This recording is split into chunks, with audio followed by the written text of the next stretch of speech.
KVV Prasad, ప్రధాన కార్యదర్శి, ఆంధ్రప్రదేశ్ రైతు సంఘం. కేంద్ర ప్రభుత్వం మహాత్మా గాంధీ పేరుతో తీసుకువచ్చినటువంటి జాతీయ ఉపాధి హామీ పథకాన్ని నరేంద్ర మోడీ ప్రభుత్వం ఎటువంటి సంప్రదింపులు లేకుండా, చర్చలు లేకుండా రాజకీయ పార్టీలు, నిపుణులు, రైతు సంఘాలు, వ్యవసాయ కార్మిక సంఘాలు వీరెవరితో కూడా చర్చించకుండా బిగిన తీసుకొచ్చి ఈ పథకాన్ని పార్లమెంటు ముందు పెట్టి దానికి కూడా పార్లమెంటరీ కమిటీ చర్చించేటువంటి అవకాశం కూడా లేకుండా ఇవాళ మొత్తం పథకాన్ని కొత్త పేరుతో తీసుకొచ్చి పెడతా ఉంది.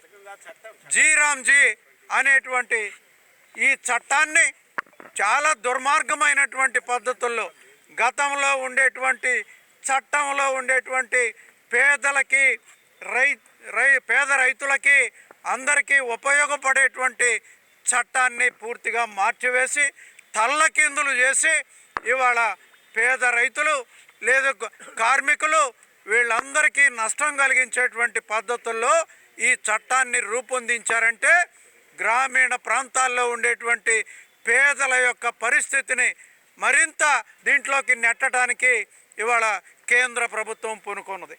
అదేవిధంగా రాష్ట్రాల యొక్క అభిప్రాయాలు కూడా తీసుకోకుండా 40% రాష్ట్రాలు భరించాలి ఈ పథకం అమల్లో అని చెప్పటం అంటే కేంద్ర ప్రభుత్వం ఎంత నిరంకుశంగా వ్యవహరిస్తుందో మిగతా రాష్ట్రాల యొక్క పరిస్థితుల్ని అర్థం చేసుకోకుండా బిగిన ఈ రకమైనటువంటి ధోరణి కొనసాగించడం సరైనటువంటి పద్ధతి కాదు. దీనివల్ల గ్రామీణ ఆర్థిక వ్యవస్థ మీద చాలా పెద్ద ఎత్తున దాడి జరిగేటువంటి ప్రమాదం ఉంటా ఉంది. కాబట్టి ఈ పథకాన్ని, ఈ చట్టాన్ని పునరాలోచన చేయాలి, మళ్ళీ పార్లమెంట్లో చర్చించాలి.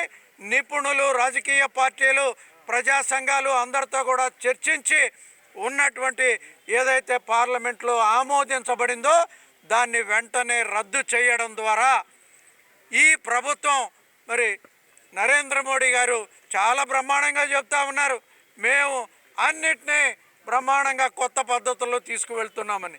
ఏంటి కొత్త పద్ధతి? ఏం తీసుకెళ్తున్నావు?